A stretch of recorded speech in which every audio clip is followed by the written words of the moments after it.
Aquí comienza El Radar en Blue Radio. Bienvenidos esta tarde de sábado a El Radar de Blue Radio. Soy Juan Camilo Maldonado y hoy vamos a hablar de la delicada situación de violencia que vive el país. Un deterioro que se ha visto en todos los niveles y en todos los lugares de Colombia. El más reciente hecho nos rememora a los peores años de la violencia en el país. Sucedió en Calamar, en el departamento del Guaviare, una fosa común, con 8 personas, líderes sociales y religiosos, que fueron acribillados por las disidencias de las FARC porque sospechaban que eran miembros de la guerrilla del ELN. Sin embargo, esto no solo sucede en esta región, también en el Cauca, que se ha convertido en un fortín de guerra entre la guerrilla del ELN y esas mismas disidencias de las FARC. El Amazonas totalmente tomado por alias Iván Mordisco, y en otras regiones del país ya históricamente conflictivas como el Catatumbo, como el Valle del Cauca. Para analizar esta situación saludamos a María Victoria Llorente, ella es directora de la Fundación Ideas para la Paz. Doctora María Victoria, buenas tardes y bienvenida al Radar. Buenas tardes, Juan Camilo, muchísimas gracias por esta invitación y bueno, esa presentación lo deja uno aterrado. Estamos aterrados realmente. ¿Qué expansión han visto ustedes, de acuerdo a los estudios, a las investigaciones, que ha tenido en los últimos años los distintos grupos armados ilegales? Bueno, Juan Camilo, realmente esto es un proceso que se viene dando de manera escalonada desde la desmovilización de las FARC en el 2017 y digamos que ha habido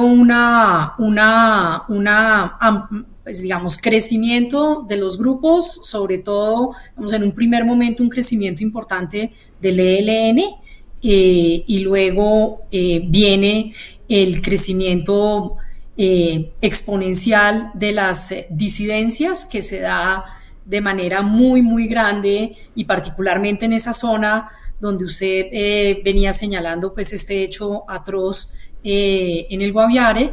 Digamos, como en toda esa zona empieza a haber un crecimiento muy, muy grande de alias Mordisco. Durante el gobierno de Duque sucedió ininterrumpidamente y pues por supuesto en el marco de la paz total lo que nosotros vemos es que ese crecimiento se ha acelerado. Digamos que más o menos cuando después de la firma de los acuerdos de paz con las FARC y la desmovilización de 13.000 combatientes de ese grupo guerrillero, hablábamos de más o menos en el conteo que hacen oficial la fuerza pública, lo que llaman el conteo del enemigo, había más o menos entre todos los grupos como unas 7.000, 8.000 personas en armas. Hoy en día las cifras superan los 20.000, pero pues digamos al finalizar el gobierno del presidente Duque ya se hablaba de unos 18.000 sí, en ese momento. Entonces hay que ver que esto ha sido un proceso ininterrumpido y lo que ha pasado durante la paz total, que nosotros lo hemos venido diciendo de manera permanente y alertando desde la Fundación Ideas para la Paz, es que realmente lo que ha sucedido en este contexto no solamente es que digamos el control por parte del Estado del territorio no se ha hecho de manera eficaz, sino que adicionalmente se les ha dado a estos grupos una plataforma política nacional que no tenían. Y eso también genera, digamos, expectativas y genera también una sensación por parte de las comunidades de que tienen un control que yo creo que en realidad no es tan matemático como nos están diciendo. Yo hice un repaso muy rápido de memoria básicamente de cómo está la situación de orden público en el país.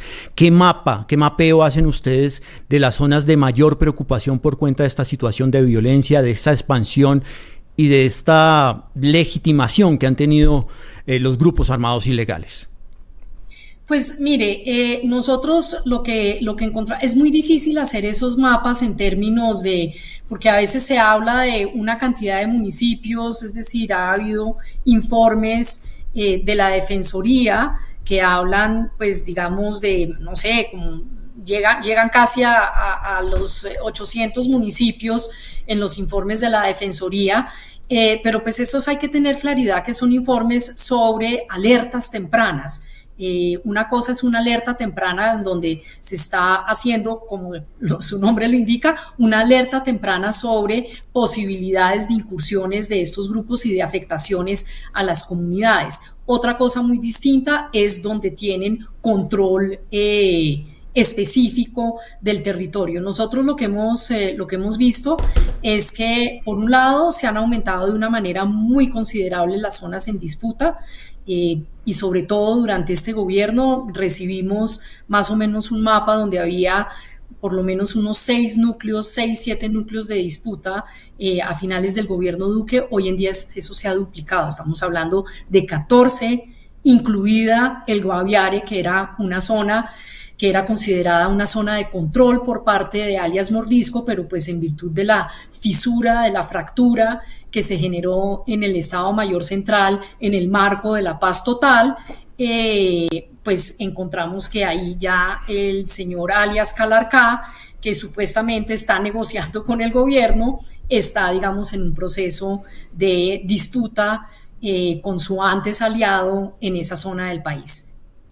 Entonces, pues eso es lo que hemos encontrado. Sí encontramos que, pues digamos, las zonas más afectadas y donde hay mayores afectaciones, el Guaviare realmente es una zona que en realidad no tenía este tipo de afectaciones porque era una zona bastante controlada por alias Mordisco, y en la medida en que se incrementa la disputa es donde se empiezan a ver pues todas estas situaciones y afectaciones contra las comunidades. Las zonas donde hay disputas entre los grupos son las zonas donde se concentran los desplazamientos, las amenazas, los asesinatos de líderes, es donde se concentran todas estas afectaciones humanitarias.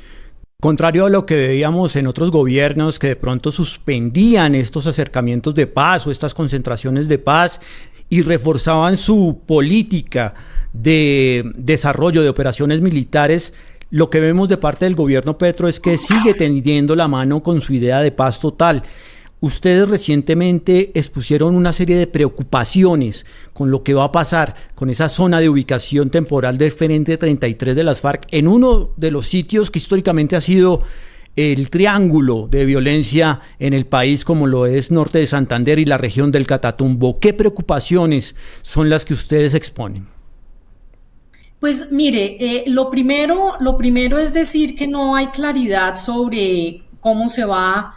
Es decir, bueno, el ministro, estamos a la espera del anuncio que hizo el ministro de Justicia, el doctor Montealegre, a propósito de cuál va a ser como el marco legal de lo que pasaría con las personas que eventualmente se concentren ahí, porque es que una zona de concentración no es solamente que van a llegar unas personas ahí, que van a estar armadas ahí, pero concentradas, sino qué va a pasar después de eso, para qué se concentran ahí.